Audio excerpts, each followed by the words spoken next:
Hello Dogs fans, welcome to another episode of After the Dogs Roar for season 2017. This is the Western Bulldogs only show on the internet that is dedicated to all you members, supporters and fans of our great club, the Western Bulldogs. Of course, we are the premiers, no doubt about that. Let's have a look at the episode agenda for today's show. It's another massive episode, it's no doubt about that. We're going to start off by having a look back at our round 6 clash for the GWS Giants. Looking forward to dissecting that game and giving you my thoughts. The votes for the After the Dogs Roar Best and Fairest Award is coming up from that game against the Giants, followed by a look at where we stand on the AFL ladder after round 6. Coming up after that is an overview of our VFL round 3 clash against North Ballarat at Whitten Oval on Friday night at around about the same time as the AFL game. Of course, we're going to have a look at where we stand on the VFL ladder after round 3. After that, a preview of our VFL round 4 game v Richmond is coming up, followed by a preview of our AFL round 7 clash v Richmond. And then the fan favourite segment coming up at the end of the show, the 5 fan questions. You know how that segment works.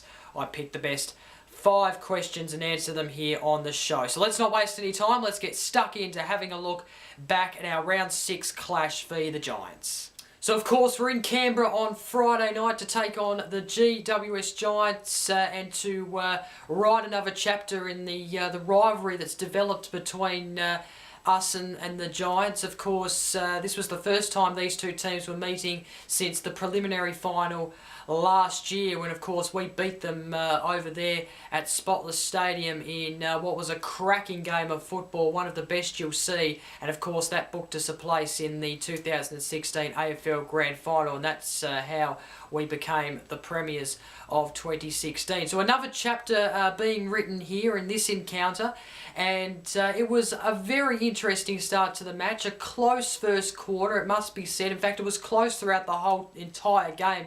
It's worth pointing out, but yeah, the Giants had the lead at quarter time. It was 3-3-21 to the Dogs 2-4-16. A bit of a low scoring kind of, I guess, close first quarter. We actually were able to get in front in the second quarter and have a half-time lead of 6-12-48 to the Giants, 6-3-39. But that behind count is absolutely shocking. We had 12 behinds to 6 goals at half-time. And, well, I know a couple of people, maybe most people, I'm not sure, were probably scratching their head at half-time saying, should we be further in front? Should we really be 9 points in front? We should probably be a bit further in front than that. But, you know, we missed shots and, well, that cost us a bigger lead at half-time. And, well, who knows, possibly going to go on to maybe cost us the game. We had a narrow lead at three-quarter time. It was a close lead of 5 points, being 7-17-59 to the Giants, 8-6-54. Again, the behind count, not good enough. We were missing shots again. We had a three-quarter time lead of 7-17. More behinds. That is 10 behinds more than goals. Not good enough at all. And, well, in the end, we lose the game. It went down to the wire, but we let the Giants get in front, and they won the match. And yeah, they won the match, and it wasn't luck that wasn't on our side. It was let me rephrase that. It wasn't unlucky, because we we cost ourselves the game with those behinds and the scoring shots that we had. The final score being the Giants 11-9, 75, defeated the Dogs 9-19. 9-19. Not good enough to 73. Like I said, we weren't unlucky. We simply just didn't put our shots away. And if we put our shots away, we would have won this game. It's as simple as that. But unfortunately, we scored more behinds than goals. And what did I say last week? If you score more behinds than goals against the quality opposition like the GWS Giants and the Crows, etc., you're going to get punished and you're going to lose the match. And that's exactly what happened here. So, unfortunately, our goal kicking didn't improve on last week. It's fair to say that. And we lose the game by 2 points. And it's probably one that we should have won, to be honest. I'm just going to put it out there and say that we should have won that. But we probably weren't deserving of winning that game because we missed opportunities. And when you miss opportunities, you lose crucial games like this. So the Giants win by 2 points. In what was another thriller, it's fair to say that. It did go down the wire. It was entertaining. That Stringer goal, which was the last Dogs goal of the match, was quite stunning. Yeah, we go down by 2 points, and the thing that you can take out of that game and say that cost us the game was those scoring shots. The goal kickers, Stringer kicked 3, Bontempelli also kicked 3, Daniel kicked 2, and Suckling kicked a single. And the best players were McRae, Bontempelli, Daniel, Johannesson, Hunter, and Dalhouse. Tom Campbell actually withdrawn from the match before the match even started with an ankle injury, was replaced by Bailey Dale. Tom Liberatore, we hope he's okay. He suffered a concussion and played no further part in the match after that.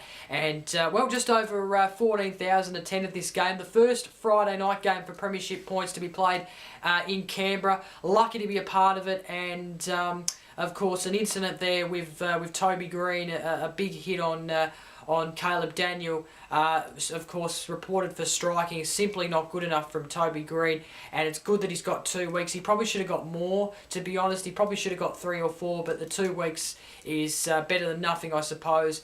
And yeah, we hope Caleb Daniel was okay after that. Of course, he was okay. It did play out the rest of the game, but yeah, not good enough there from Toby Green. An absolute dirty act, to be honest, to come in and hit a player. And yeah, not good enough at all from Toby Green, and it's probably thankful that Caleb Daniel is okay. So like I said, our scoring shots, that's what cost us the game. More behinds than goals is what cost us the game, and that's why we lost by 2 points.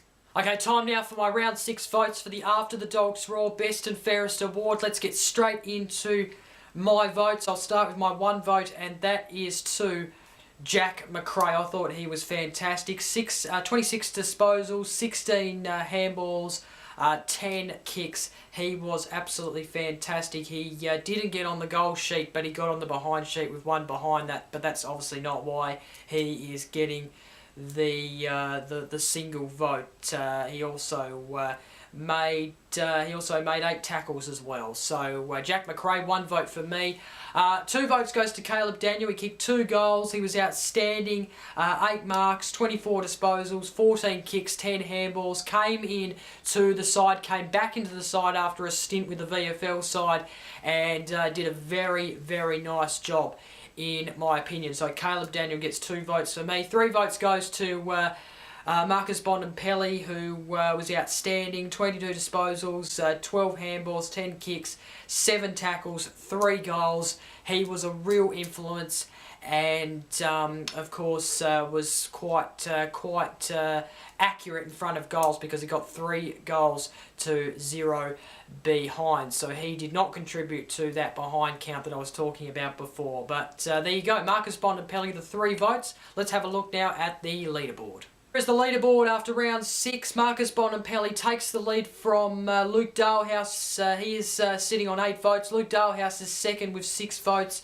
Lockie Hunter third with 5 votes. You then have Jason Johannesson rounding out the top 4 on 3 votes. You then have sitting in 5th on 2 votes is Lin Jong, Matthew Suckling, Toby McLean, Jack McRae, and Caleb Daniel. And then joint 10th on 1 vote each is Tom Liberatore, Liam Picken, Jake Stringer and Zane Cordy. So that is the leaderboard for the After the Dogs Roar Best and Fairest Award after round 6. And time now to have a look at the AFL ladder after round 6 and where we stand. Of course, the Adelaide Crows are the only undefeated side in the competition now in this season, and well, we have dropped to 7th, a really golden position because we won the grand final from this spot last year. But yeah, we're sitting in 7th, of course, with the 4 wins and the 2 losses on 16 points, joint with the West Coast Eagles and Port Adelaide, who have better percentages than us. We are taking on Richmond, who are 4th. Of course, they're coming off a loss to the Adelaide Crows in round 6. So we are currently 7th. That is where we're sitting on the AFL ladder after round 6. Okay, time now to look at our VFL round 3 match. The Footscray Bulldogs taking on North Ballarat at Whitten Oval on Friday night. This game starting at 7 o'clock, so it was on around about the same time as the AFL game. And it's fair to say this was quite a one-sided affair. It went in our favour for the whole game. North Ballarat weren't too far behind at quarter time. The score was 5-3-33 to North Ballarat 3-3-21, but it really escalated from there. We were able to pile on goals, get away from North Ballarat, and well, we led at 3/4 time 17-11 113 to North Ballarat 4-6-30. They only scored 2 behinds in the 3rd quarter, and well, they were beaten quite convincingly by our mob, the Footscray Bulldogs rather. So the final score being Footscray 25-13 163 defeated North Ballarat 5-9-39. That's over a 100-point win to our mob. So congratulations to them. Of course, 2 wins now and 1 loss. Of course, we lost in round 1 to the Box Hill Hawks, and we haven't put a foot wrong after that. Let's have a look at the goal kickers from our point of view. McLenga McHugh kicked 3. Hamilton kicked 3 as well. Good to see Tory Dixon in the side kicking 3. Mitch Wallace returned for the first time since that injury in round 18 last year against the Saints. He kicked 3. And I'll show you the best play. Oh, sorry, I'll speak about the best players in just a couple of minutes. And because he was in the best players, Janison kicked 2 as well as Foster, and then Webb, Collins, DeGleish, Hayes, Dance, Baroon, Ryan, Gowers and Russell kicked singles for Footscray. And the best players, Mitch Wallace got best on ground. He was fantastic. Biggs, Webb, McLenga, McHugh, Jamison and Hamilton also getting in the best players there. So you've got Biggs and Webb performing there as well in the game. Of course, Biggs being dropped from the previous game. So look, a big win to our VFL side and some very positive signs to come out of this game. Mitch Wallace having a really positive return after that injury. Biggs having positive game, and also Dixon scoring 3 as well. That's a big thing as well, because we probably do need another personnel up forward to try and kick us some goals, and maybe Dixon might be the one against Richmond this week. Okay, time now to have a look at where we stand on the VFL ladder after round 3, and you can see there we are rounding out the top 4 on 4th. We versed Richmond this week, and they are on 3rd. They've got a higher percentage than us. We are joint on points with them, 8 points apiece. They have had 2 wins and 1 loss, the same as us. Port Melbourne and Box Hill Hawks are the only 2 undefeated sides in the VFL so far. So yeah, we are currently 4th on the ladder after round 3 on the VFL ladder. Okay, time now to have a look at our round 4 VFL encounter. This is a curtain raiser to the AFL game on Saturday night. It is Footscray Bulldogs taking on Richmond, Saturday the 6th of May, starting at 3:30 p.m. at Docklands Etihad Stadium. So if you're going to the football on Saturday night, get there early. Get there at about 3 o'clock and support our VFL side, because there will be some AFL listed players playing for the Footscray Bulldogs. And I really like the concept of this, having curtain raisers, VFL games before AFL games. I think it's a fantastic thing, especially for those who are coming into state. I think getting 2 doses in the one ground is quite a positive thing. So yeah, get along early and watch the VFL encounter. It's anticipated to be a good one as well because it's 4th v 5th. Of course, we're on 3rd v 4th, with Richmond being on 3rd and the Footscray Bulldogs being on 4th. So 3:30 p.m. the VFL clash between Richmond starts. It is a few hours before our AFL clash at the same ground. And now on to that AFL encounter. Of course, it is our Round 7 clash. We're taking on Richmond Saturday the 6th of May, 7:25 p.m. at Etihad Stadium. You can watch all the action on 7 and Fox Footy if you're not going to the game like me. And really looking forward to this one. It is going to be, I reckon, a tough match. It's no question about that. Last year we versed them and it did go down to the wire. We have beat them the last couple of years though, and but however Richmond have only lost the one, and that was last week against the Crows, where they, I guess you could say they possibly got a reality check, but then again the Crows are a strong outfit at the moment, and it probably wasn't, it was just a case of Adelaide Crows just being far too strong as opposed to Richmond being crap. So they're going to come out firing. They're going to be really tough to beat, I reckon, but we can do it. It's going to be interesting to see who comes in. Of course, we're not sure whether Campbell is right. Of course, Liberatore, I think he's gotten the all clear, but I'm not too sure about that. And of course, there is players like Boyd and Wallace and Dixon in the mix. You would have to say that Wallace surely won't get a return game this week. He's only been back for 1 week, especially with the severity of his injury last year. So a lot to do in terms of the selection table. Of course, I said this last week, we need to get our goal kicking right. We can't go into this game and miss shots and have more behinds than goals, because like last week, it will punish us. I said this on last week's episode. If you go back and watch episode 13 of After the Dogs Roar, I said if we have more behinds than goals at the end of the GWS game, we'll get punished and lose the game. It's the exact same case here. We need to be accurate. It's the most important component at the moment that we need to improve is the goal kicking. It's as simple as that. So big match coming up against Richmond. Of course, they're in the top 4. It's 4th v 7th. Looking forward to it on Saturday night starting at 7:25 p.m. You can watch it on free-to-air and in HD on Fox Footy. Okay, time now to get on to the fan favourite segment. Geez, I love this segment. I think this is my favourite segment on this show, and that is the 5 fan questions, where I get to answer 5 great questions asked by you, the Western Bulldog supporters, members and fans, of course, those ones who are a member of the Western Bulldogs forum. And I'll start with Red WB, who shows tremendous support behind this show. And for this show, it states, do you think 4-2 is an accurate and fair reflection of where we're at? Or, like our coach, do fans believe we should have been 6-0?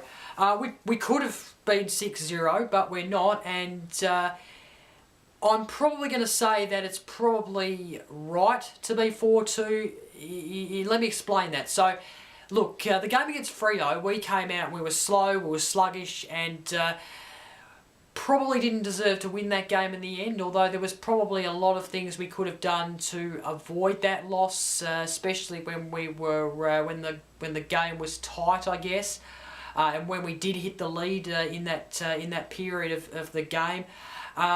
We probably should have won on Friday night, to be honest, but we weren't accurate, and that's what cost us. So I think 4-2 is an accurate reflection, because I think the goal kicking has been a real big, especially in the last couple of weeks, it's been a real big a big problem, and that's why we lost last week, but although the game against Freo wasn't so much about that. So look, I'm a bit 50-50 on this question, because I think we could have been 6-0. It's no question about that. But whether we should be 6-0, I don't think so, because look, we weren't good enough last week in front of goal, and that's what cost us. And of course, Fremantle was a different story with our slow and sluggish play and just not being good enough and not being, I guess, up to the standard on the day. So we could have been 6-0. I totally agree with that, but I don't think we should be because of the factors I just mentioned. Jenny asks if Libba is fit to play and will he play on Martin to stop his run on Saturday. I think the medical room, they did actually say a couple of days ago, I think it was Monday, that they're optimistic and confident that he'll be fit for Saturday night. He should be, because they've had a pretty long break since Friday night, so I reckon he'll be fit to play. I reckon he won't be a withdrawal. Although concussion is a really serious injury, so we can't be so sure about that, but it seems like he's going to be okay. I reckon he's probably most likely to play on Martin, because he is top 5 in the tackles at the moment. He was actually leading last week, but Rory Sloane has currently took the lead in round 6 and is sitting on 58 with Liberatore in second on 57. So I think, though, with his pressure and his ability to be able to play, I guess, a defensive type game, but also a midfield type game as well, and stop kind of opponents, I think, and with his running and stuff, I think I reckon he could be most likely to tag Dustin Martin, but we can't be so sure. But I'd like to see him. I think he'd be a fantastic fit to try and stop the run of Martin, who is going to be one of the players we need to stop on Saturday night. It's no question about that. Tom asks, will Bailey Williams stay in the side along with Dale? I'm not so sure. They both were semi-quiet on Friday night. Bailey Williams only racked up 11 disposals, 9 kicks, 2 handballs, only a couple of marks and not very many tackles, just under 5. So, and then Bailey Dale was probably more influential with 18 disposals, 11 handballs, 7 kicks, 4 marks, only the 1 tackle. So yeah, look, I'm not sure. They might go out, or they might be given another chance by Beveridge. They were pretty quiet on Friday night, and it could be a possibility that they go out. But and it's obviously going to be dependent on whether Campbell is right. I think if Campbell's okay to play, then there'd probably be one of those two to come out, probably Dale maybe. So yeah, I'm not too sure if they'll stay in the side. I'm a bit doubtful. Matt Barton asks an interesting question. Against GWS was the first time all year we've played 4 quarters rather than 1 or 2. Why do you think that was, and what changed? Well, I think what changed from what I noticed from this is a very obvious one from this week compared to last week, is that we were in the game all the way through. The Brisbane Lions, they got out to a very, very big lead at one stage in the game last week. Probably lucky enough to come back and win that game. If we did that against the GWS Giants, we probably wouldn't have made it far in terms of reducing the margin. So that was one improvement, I reckon, is that we were able to stay in the game. And even though we were missing shots, it was still keeping us in the game. So I thought we moved the ball a lot quicker as well at times. I thought our skills were not too bad. We had more contested possessions than what the Giants had, 158 to 154. We had a large amount of inside 50s, which 63 to 50 and still losing the game is a bit of a I guess a not good enough sort of thing. So. Yeah, look, I think, keeping in the game, our movement of the ball was pretty good at times. Our skills were okay, besides probably the kicking in front of goal, which of course what let us down, as I've said throughout the show, 19 behinds and 9 goals, not good enough at all. But yeah, that's probably what I think it had changed. But obviously the one big component that didn't change was the fact that the goal kicking. But why do I think that was, I'm not too sure. Some weeks we seem to play good football and other weeks we seem to just not play as good. So I don't know. We're probably a bit of an inconsistent, we probably play sometimes a bit inconsistently. But yeah, that's my answer. Paul Coles has the final question. He asks, who is the selection mix for the Richmond game? He's got Crameri, Cloak, Dicko, Wallace, Campbell, Roughhead and Boyd. Boyd, that is, as a few suggestions, I suppose. Look, you could probably slice a line through Cloak and Roughhead. I don't think they're ready yet. I don't think they've actually recovered from injury. Of course, if they have, then I've obviously missed something in the news, but I'm pretty sure he can slice a line through them. Cramery, I'm not too sure if he'll come in. I'm not even sure if he played VFL last week. I didn't see him on the list when I was checking the score and looking through the highlights. I'm not sure if he even played, and if he did, he probably didn't have a very big influence. So I don't think Stuart Cramery will be in the selection mix.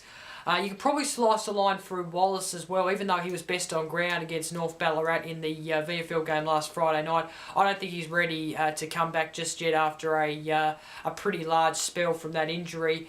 He still needs a couple more weeks, I reckon, and we don't want to rush him back, so I'd slice a line through him. Tory Dixon's an interesting one. He kicked 3 goals. He was quite good. He didn't get in the best players, but I thought he was pretty good in front of goals in the VFL match against North Ballarat. So I think he might be in with a chance. So I'd love to see him in because we do need someone up forward, I reckon.